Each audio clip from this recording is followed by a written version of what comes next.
రాజకీయాల్లో ఎప్పుడు ఏం జరుగుతుందో ఎవ్వరూ ఊహించలేం. నిన్న మొన్నటి వరకు కొండా సురేఖని బర్తరఫ్ చేసేస్తారు. కొండా సురేఖ మంత్రి పదవి పోతుంది.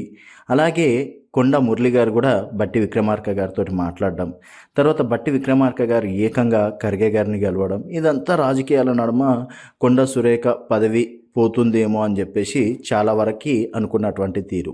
కాకపోతే సడన్గా ఈరోజు రక్షాబంధన్ సందర్భంగా కొండా సురేఖ రేవంత్ రెడ్డికి రాఖీ కట్టినటువంటి సంచలనం అని చెప్పేసి చెప్పుకోవచ్చు. ఎందుకంటే కొండా సురేఖ ఇప్పటివరకు రేవంత్ రెడ్డి గారు వచ్చినాక కలుస్తాను, కలిసి మాట్లాడతాను, చర్చిస్తాను అని చెప్పేసి గతంలో మాట్లాడింది. అలాగే వారికి ఇచ్చినటువంటి ఏదైతే క్రమశిక్షణ కమిటీ షోకస్ నోటీసులు ఇచ్చిందో ఆ నోటీస్లో కూడా రేవంత్ రెడ్డి గారితో కలిసి మాట్లాడిన తర్వాత ఏదైనా డిసిషన్ తీసుకుంటా అని చెప్పేసి చాలా క్లియర్ కట్గా దాంట్లో రాయడం అనేది జరిగింది. సో ఈరోజు రక్షాబంధన్ సందర్భంగా రేవంత్ రెడ్డి గారిని కలవడం, తర్వాత రేవంత్ రెడ్డి గారికి రాఖీ కట్టడం అనేది రాజకీయాల్లో మరో చర్చకు దారితీసింది.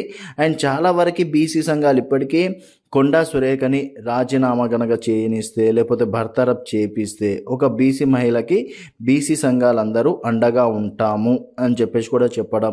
ఇప్పటికే కామారెడ్డి డిక్లరేషన్ ప్రకారం బీసీలకు 42% కేటాయిస్తామని చెప్పేసి ఇంకా కేటాయించలేదు, దానికి సంబంధించి ఎటువంటి నిర్ణయం తీసుకోలేదు అని చెప్పేసి కూడా చాలా సందర్భాల్లో చెప్పినటువంటి తీరు. సో ఇప్పుడు గనక కొండా సురేఖ అందుట్లో మహిళ కాబట్టి, మున్నూరు కాపు నుంచి బలమైనటువంటి నేత కాబట్టి ఇప్పట్లోనే తన పైన ఎటువంటి డిసిషన్ తీసుకోనికే అవకాశం ఉండదు అని చెప్పేసి కూడా చెప్పుకోవచ్చు. అండ్ దీని సందర్భంగా రేవంత్ రెడ్డి గారు కూడా చాలా క్లియర్గా చెప్పేశారు ఏంటంటే, నా చేతిలో లేదు, అదంతా క్రమశిక్షణ కమిటీ చూసుకుంటుందని చెప్పేసి.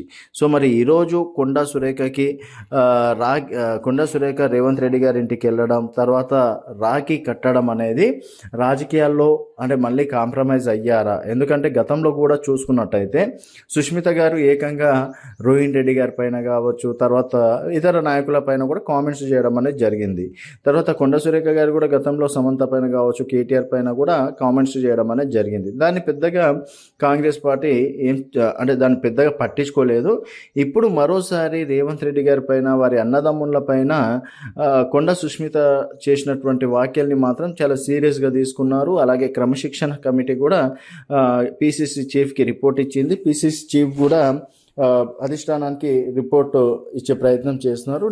నేడో రేపు అంటే సెప్టెంబర్ 2వ తేదీ వరకు కేసీ వేణుగోపాల్ గారు ఏ నిర్ణయం తీసుకోవాలన్నా, ఎందుకంటే మంత్రి అందులో ఎమ్మెల్యే కాబట్టి వారిపైన చర్యలు తీసుకోవాలంటే ఇక్కడ రాష్ట్ర టీపీసీసీతో పాటు ఏఐసీసీకి కూడా అధికారం ఉంటుంది, ఏఐసీసీ చేతిలో ఉంటుంది. సో ఏఐసీసీ మరి కేసీ వేణుగోపాల్ గారు వచ్చిన తర్వాతనే వీరిపైన చర్యలు తీసుకుంటారా, లేకపోతే ఈరోజు రాఖీ కట్టిన సందర్భంగా ఈ గొడవను అనేది ఇంతటితోనే పక్కన పెడతారా అన్నది మాత్రం వేచి చూడాల్సిన విషయం. సో సీతక్క గారితో పాటు అలాగే కాంగ్రెస్ పార్టీలో ఉన్నటువంటి కీలక మహిళా నేతలతో పాటు ఈరోజు కొండా సురేఖ గారు రేవంత్ రెడ్డి గారిని రాఖీ కట్టే సందర్భం మరి రాజకీయాల్లో ఒక చర్చనీయాంశంగా మారిందని చెప్పేసి కూడా చెప్పుకోవచ్చు.